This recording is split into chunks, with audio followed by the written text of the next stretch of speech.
Today on the Revealed Report, we talk about how the history revisionists that want to rewrite America's history so that they raise up a generation to demonize America in attempts to overthrow America are the same ones that are trying to rewrite Israel's history in support of the enemies overthrowing Israel as well. Welcome back to the Revealed Report. I'm your host, John Wilson. Let's go.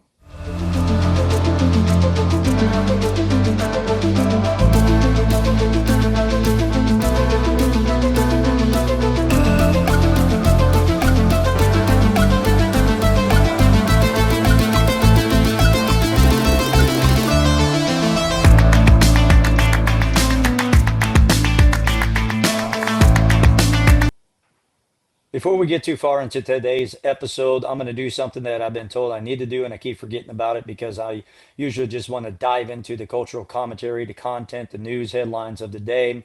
However, if you like this pro God, pro American, pro Jesus Christ, pro Bible, pro meritocracy, pro Constitution, pro capitalism, pro Israel content, please subscribe to the Revealed Radio Network, hit the notification bell, give us a like, spread it out to others. Let us get this content out as far and wide so that we can stand in defense of America, the Bible, the God of the Bible. We can stand in defense of Israel. We can stand in defense of meritocracy and capitalism and teach the next generation a love for God, a love for the principles of the Word of God, and a love for America's founding principles.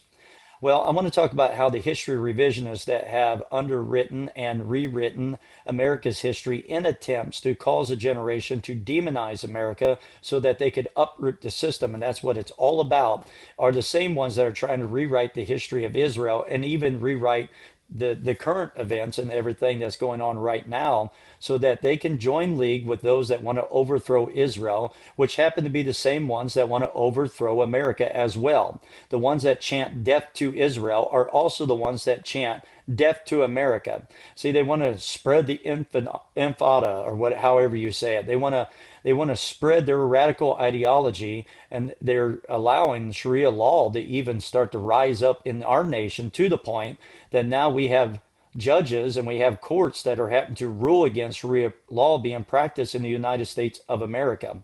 You even have Tim Kaine saying some of the most dumbest statements as a politician in the United States of America as he is debating with Ted Cruz and saying that he has a concern with the idea that we get our natural rights from God. And he's directly talking about Thomas Jefferson, who was writing inspired by those before him, that we have certain unalienable rights. They are natural rights and they are endowed to us by our Creator God.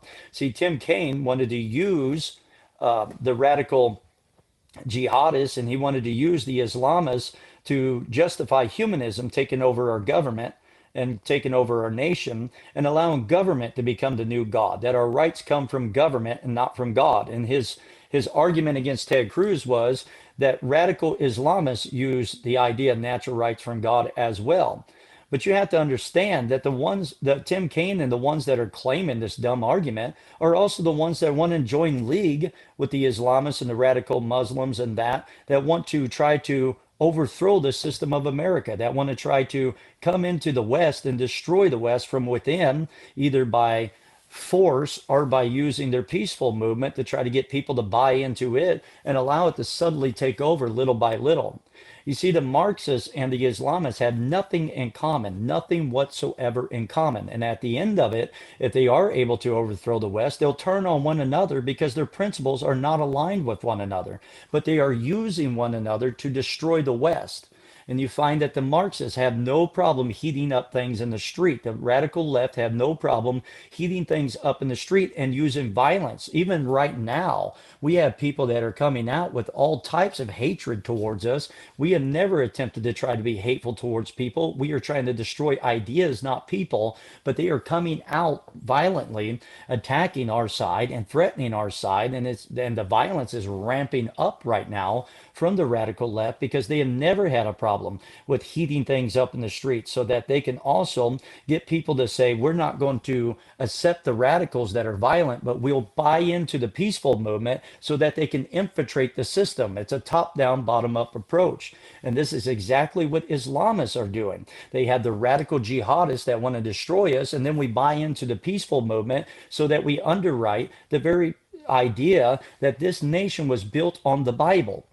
This nation was built on biblical principles. It wasn't built out of the Quran. No offense. I have Muslim friends. I love them. I have one that refers to me as a brother. We are very kind to one another. I love them dearly. But at the same time, we can bring our ideas, we can bring the very ideological principles that we live by into the table of reasoning and discussion, and we have to ask the hard question: what was this nation built upon? And you find that Tim Kaine has a problem with the founding of America, and he represents the radical left that has a problem with the idea of God in our nation. And what happens when they throw God out? You get human tyranny, where man begins to rule over man. The individual rights that we have is because there were people that understood that our inalienable rights comes from our creator God, and they built the very principles of America on the principles of the Bible. And we have American history revisionists that on one hand have come through and they're trying to rewrite America's history and trying to tell us that we were never built on Christianity, but rather built on humanism.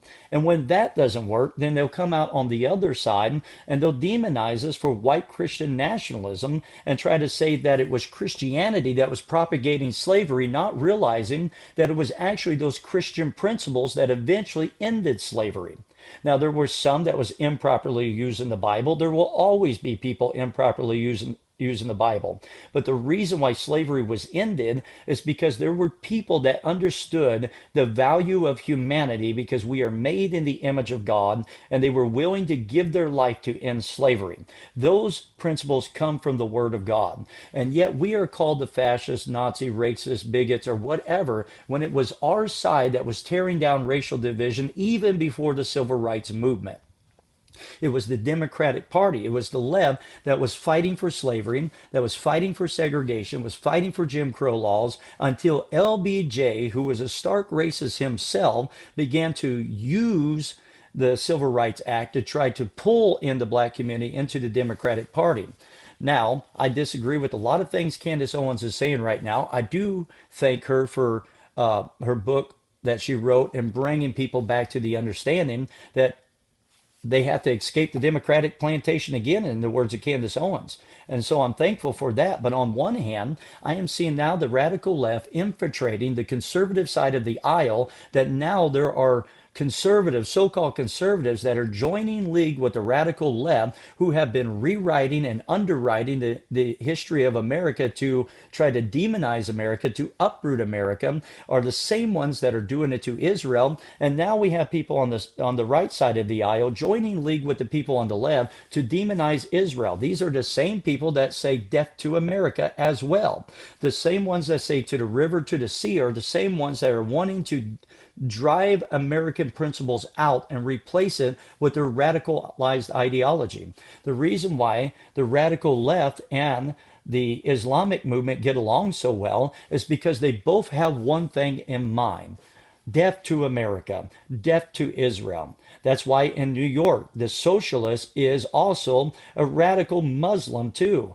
Mondani, who is running. He is the very embodiment of these two extreme radicalized ideas. And I find it shameful that there are even New Yorkers that will consider voting him in, considering the fact that it was radical Islamists that began to hijack the airplanes and run it right into the Twin Towers. Have we forgotten that? Or is it because there's a younger generation that didn't live through 9/11? They don't remember that. I remember it very well. I can tell you where I was sitting when the news came across. And in the high school class, they played it on air. I remember the feeling that we had. But I remember the day after 9/11, 9/12, when Democrats and Republicans came together, put our ideological differences aside, which wasn't as extreme as it is today, put those aside and joined together hand in hand, bending our knees and praying to God. And we had a common enemy. We had to drive radicalism that was threatening our nation out.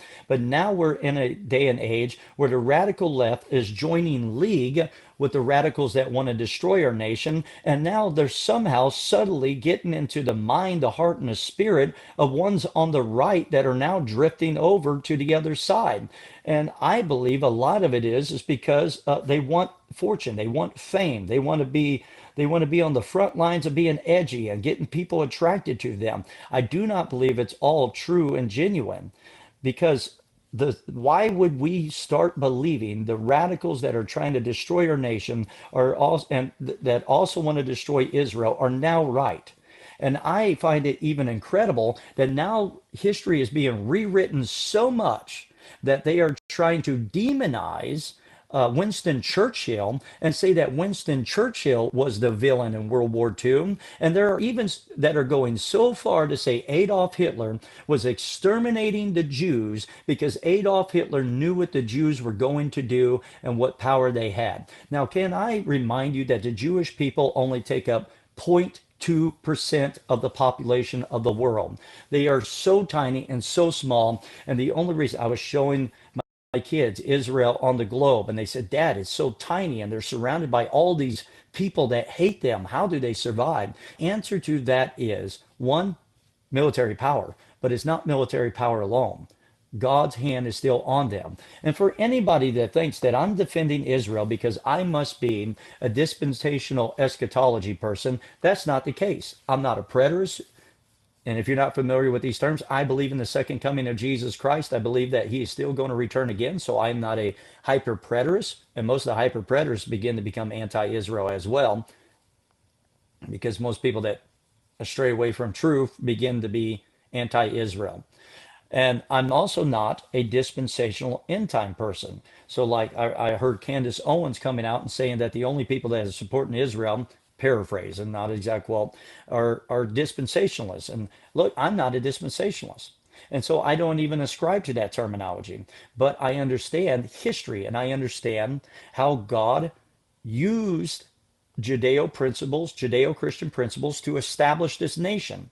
As a matter of fact, the fall of Israel, God saved the remnant of the Jews to bring salvation to the Gentiles. Why did he save a remnant of the Jews? Because our whole foundation, our whole principles, our bedrock commandments come from a Jewish culture that comes through into the Gentiles because God knew that the Gentiles were coming from hedonistic practices, full of all types of idolatry, full of all types of gods and goddesses, and they would need the bedrock principles that was given to Israel to be extended to them so that they do not get a wrong perspective of New Testament salvation in Jesus Christ.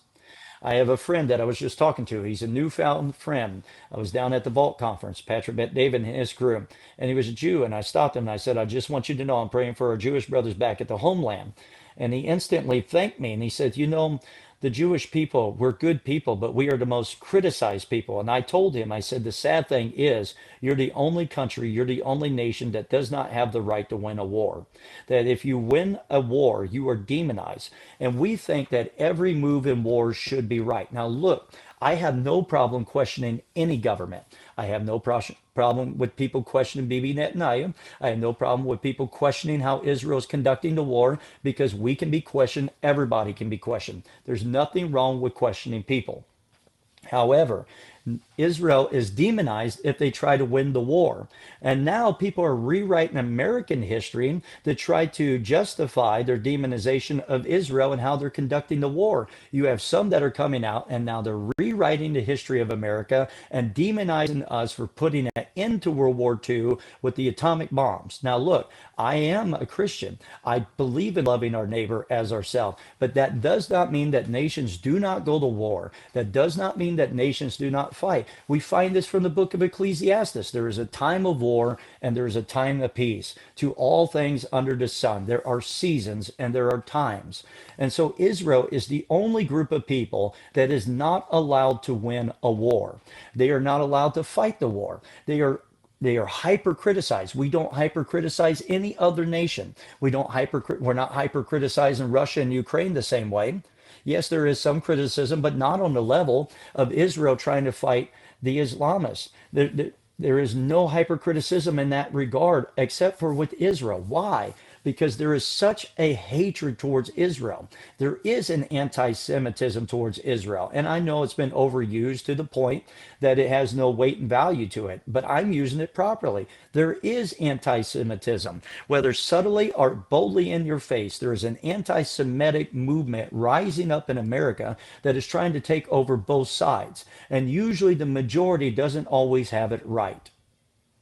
And so we've seen that during COVID when everybody was shouting out that you're going to kill grandma, you're going to kill grandpa unless you take these forced jabs. And even people on the right side of the aisle was joining league with the people on the left side of the aisle to demonize us who kept questioning the integrity of what was being said. But yet now, as time has progressed on, people realize that we were not conspiracy theorists and we were not radical. Why is the right side of the aisle joining league with the left and doing it again? Have we not learned our lessons that that side of the aisle is 99.8% wrong all the time? Why are we coming out and demonizing? Because once you get on that slippery slope, next thing you know it, you're going to start questioning America. You're going to start turning subtly on America. You'll start turning on the principles of God's word. You'll start turning on truth. Once you get on the slippery slope, that little bit of leaven is going to leaven the lump. And we think we have all the answers from the sideline on how a war should be fought. And yet we buy into the stats and the data that comes out from the other side, Hamas and them. We want to buy into their data and make that actual and factual. They even put a starving kid out on a magazine while the parents around are perfectly healthy. They've been eating, and they paint this picture to try to pull on the emotions. That's what the radical left has always done. Pull on the emotions of people to try to debunk truth because people today are more guided by the emotions of their feelings rather than on facts and on truth. And so now what we see is there's a complete rewriting. And we think that we are war experts on how war should be fought. And it's become so extreme in the rewriting of history that now people are demonizing Winston Churchill, who was an honorable a legendary man who fought against Nazism and fascism. And now they're even saying Adolf Hitler was actually exterminating the Jews because he knew how dangerous the Jews would be. And there's some that says that President Donald Trump is Bibi's puppet, as if Donald Trump is bending a knee and fighting Bibi's wars and saying, whatever you say, Bibi, you got it. And that APAC is just controlling all of the politicians, while yet, may I remind you that George Soros is trying to do the same, that Act Blue is doing the same, that there are left wing lobbyists that are pouring in all kinds of money. Whether you like it or not, lobbying is a part of politics. And there are people on both sides that are pumping the system full of money.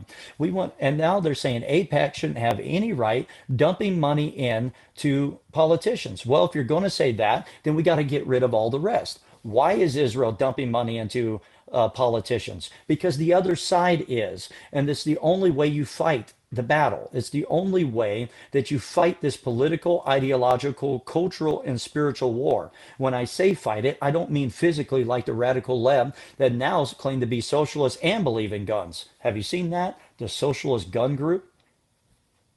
And so, which by the way, the only guns they believe in is the ones that they get and use against us while they want to take ours away. That's how they feel about guns.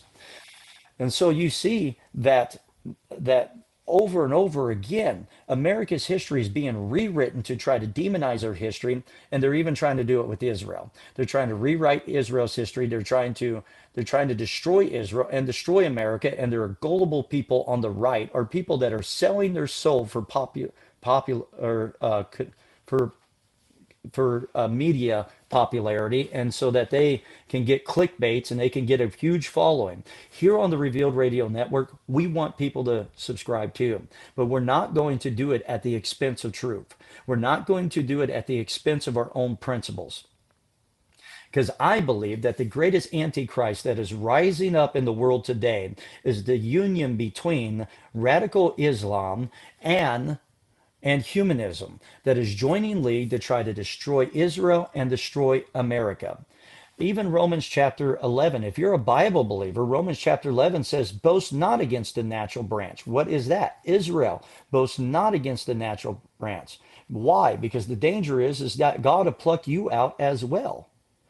If we don't have appreciation for the fact that this was given through a Judeo-Christian matrix down to us that established our country, then we are rewriting the whole foundation of our nation altogether. And we are rewriting the whole foundation of Christian principles altogether. And so we must not buy the lie. I'm I know I'm very passionate, and some people don't like this type of passionate type of content. That's fine. You can go somewhere else. That's fine. I love you, pray for you. That's fine. But I believe that there are people that are passionate whose voice is not being heard. And so here on the Revealed Radio Network, we're being passionate on your behalf, on your sake, because I'm seeing the things that many Americans feel inside that want to say, but they don't have a platform to say it, or they're not building a platform to say it, or because they're too afraid to say it because the radical left is coming out with hate. I've had hate mail come across even against me as even against because of the church I attend and us speaking out on these things. But you know what? That's not going to silence us. We're not going to let the left win. We're not letting them take over anymore. We're done with that. We're done. If they can speak out against America, we can speak for America. If they want to speak out against Israel, we can speak for Israel. The reason why AIPAC is dumping money into politicians is because the other side is doing it as well. That's how the political game is fought today. Now, if you want to get rid of all the lobbyist money, okay, we can have that debate. But as long as there's money being pumped into politicians, both sides of the aisle has the right to do that.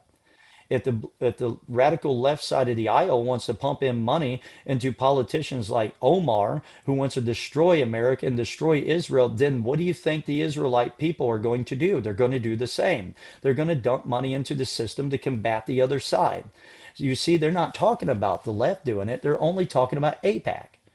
Why is that? Because they are only giving you one side of it so that they can destroy the AIPAC lobby, so that they can destroy Israel and join league with the reprobates that want to destroy our nation. We're not buying into the lie, and we're not being deceived by that. And it's really sickening to me that there are those that are supposedly on the right that is using the death of Charlie Kirk to try to say they know the mind, the heart of Charlie Kirk, and that he was turning on Israel. When Charlie's own pastor came out and said that's not the case, this pastor that was with them just a week ago, going to I think Korea or Japan or one of those places. And so I'm not going to even try to tell you I know what Charlie Kirk's feelings were. And I don't think anybody else should either. And Bibi Netanyahu was not wrong for thanking Charlie Kirk for because Charlie Kirk has over the course of time. Now Charlie Kirk was frustrated at the fact that there were people that didn't want him bringing uh, Dave Smith on and Tucker Carlson and on. But Charlie Kirk was frustrated because he believes in free speech. If you don't like the ideas, that's fine. But right now, there is tension that is so high right now. It's such a hypersensitive subject because when people are at war, there's hypersensitivity. And if there is people that is supporting you with their funding and you're bringing somebody on that opposes them, then they might consider not supporting that. That happens on both sides of the aisle. That's not just a right thing. That's not just an Israel thing. That's a left thing. That's an Islam thing as well.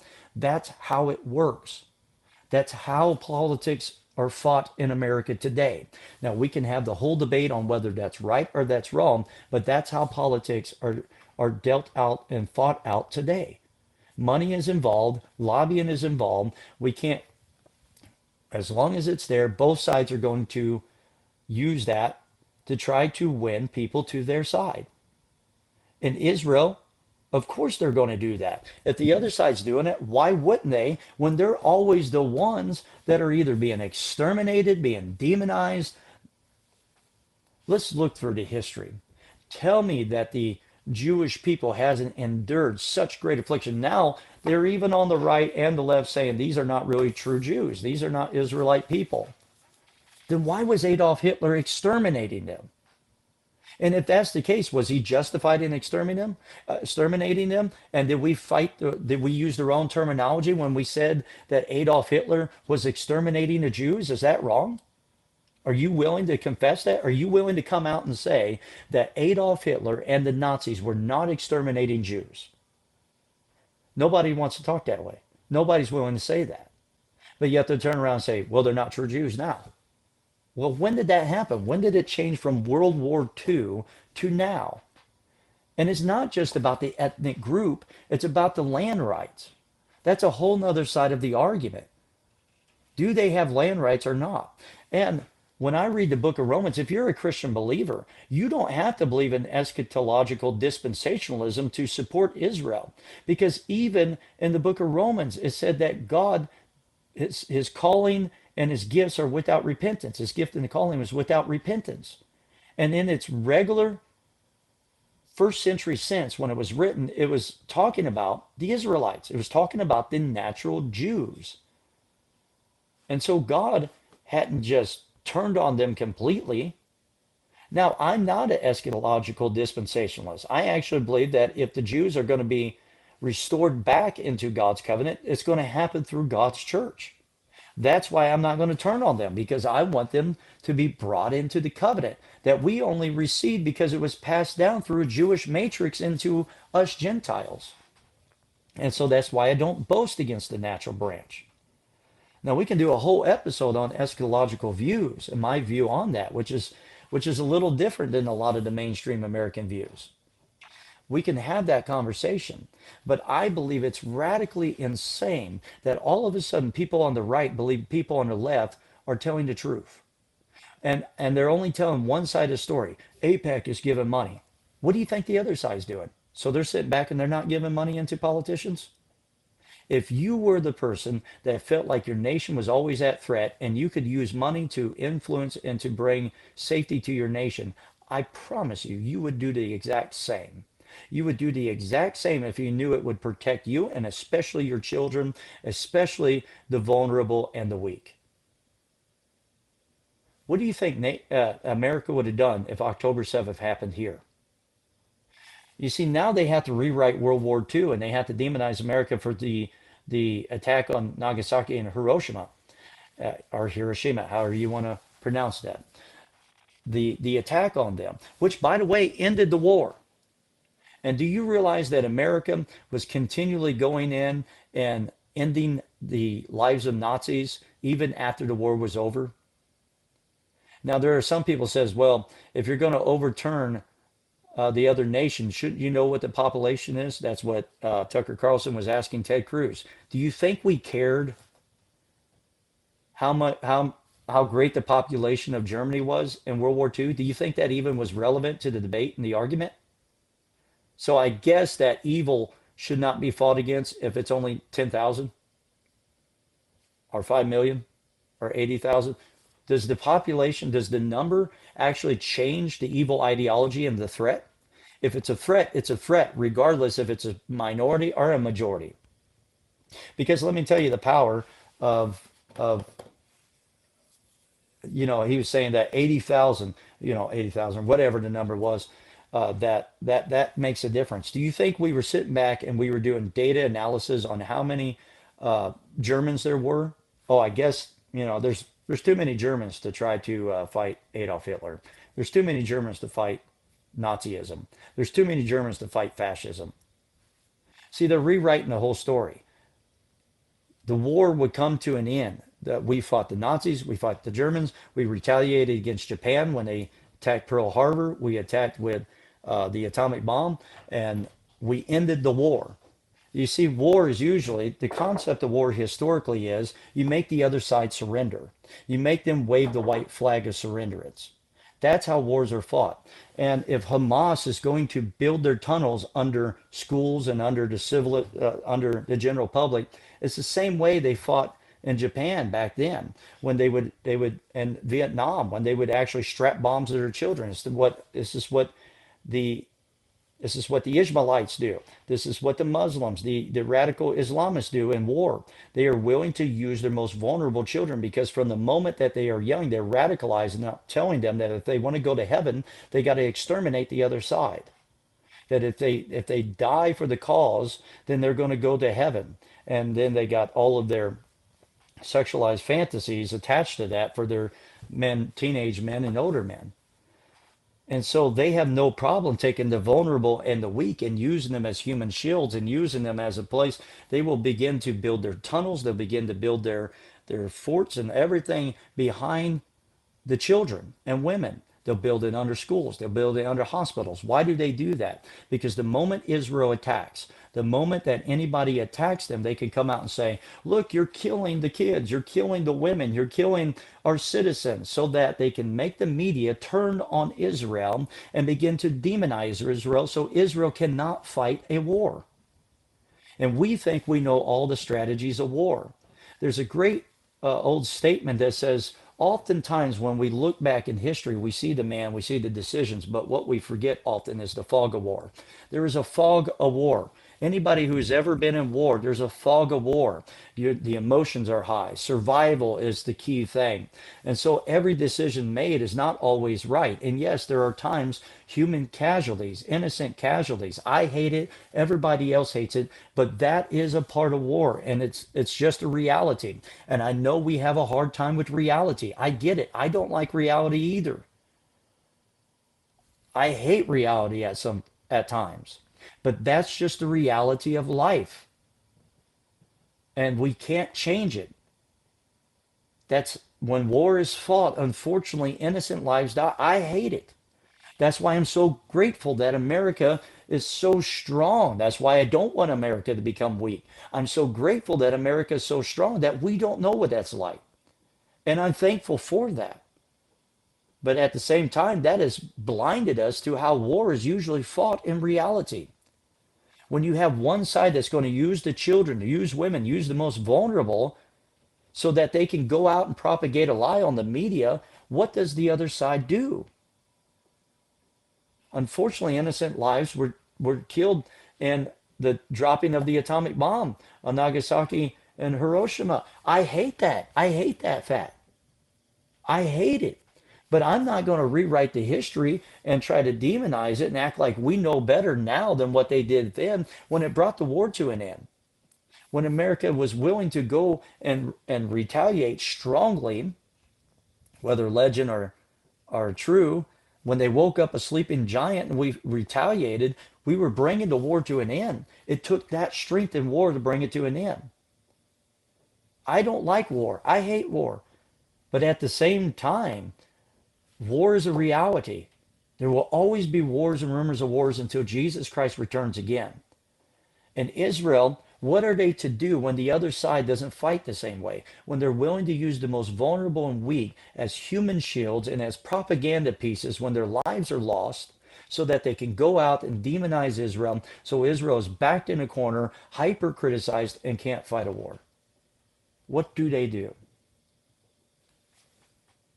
My question is, what would we do if somebody did that to us? And so I'm passionately speaking because I'm tired of the radical lies. I'm tired of it because there are gullible people that are buying into it, and it's the same people that sold us anti-Americanism that are selling us anti-Israelism. We cannot buy into the lies. America, I'm praying for you. I'm praying for Israel. And guess what? I pray for the innocent Palestinian people too. I'm sorry that your government caused this. I'm sorry that your government brought this upon you. Now, I would say to the over 60% of the Palestinians that are voting for Hamas, you need to change your feelings about your leadership. They're hurting you. America, I love you. I'm praying for you. God bless you.